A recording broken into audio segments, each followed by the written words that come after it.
जय हिंद दोस्तों। आज हम लोग यूपी बोर्ड क्लास 10th का सामाजिक विज्ञान में वस्तुनिष्ठ प्रश्न लेकर आए हैं जो 2024 के परीक्षा से बहुत इंपॉर्टेंट प्रश्न होंगे। कतई जहां प्रश्न होगा सीधे जाकर पेपर में छपेगा 3 मार्च को, याद रखेंगे। ठीक है, पहला क्वेश्चन जानेंगे। आप लोग पूरे वीडियो तक बने रहेंगे।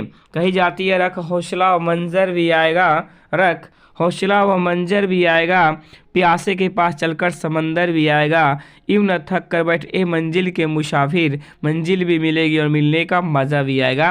अभी कभी भी अपने आप को आप हार मत मानिए, एकदम लगे रहिए, सीधे पेपर में प्रहार कीजिए, सीधे पेपर में प्रलय लाइए। ठीक है, पहला क्वेश्चन जानेंगे।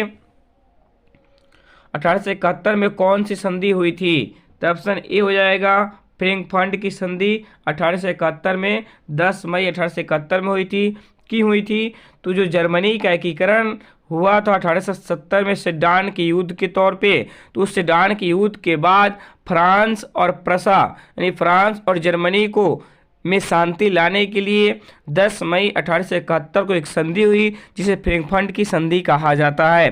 फ्रैंकफर्ट देखा जाए तो जर्मनी का सांसद था जो उसके बाद डाइट को बनाया गया था, याद रखेंगे।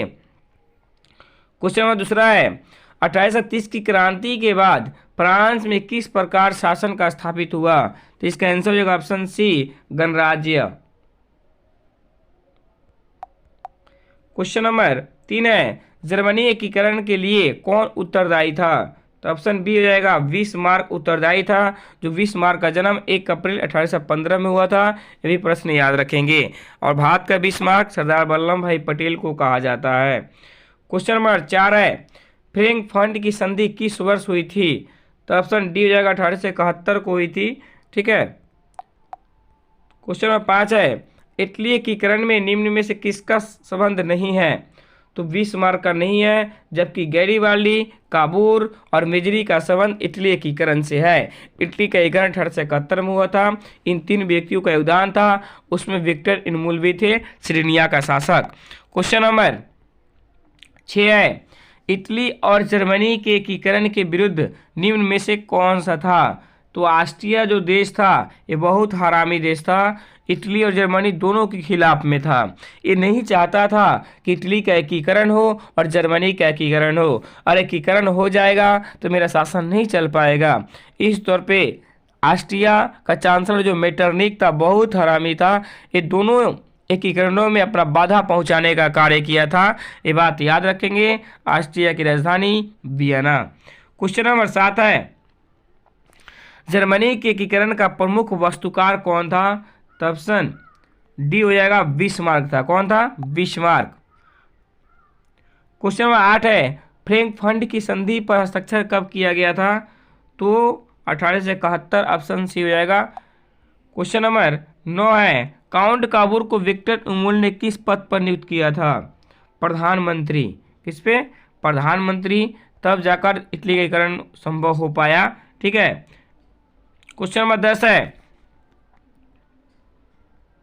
रक्त एवं लौह नीति का उल्लंघन किसने किया था?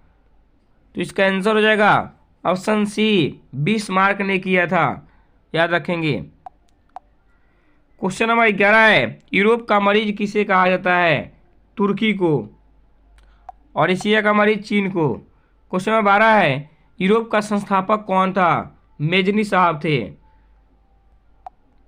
यंग यूरोप के संस्थापक कौन था? मेजनी साहब, याद रखेंगे।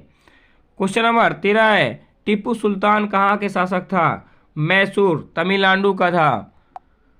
क्वेश्चन नंबर 14 है किस युद्ध के बाद जर्मनी का एकीकरण हुआ? सेडान का युद्ध 1870। एक महाशक्ति का पतन और एक महाशक्ति का उदय। फ्रांस का पतन, जर्मनी का उदय।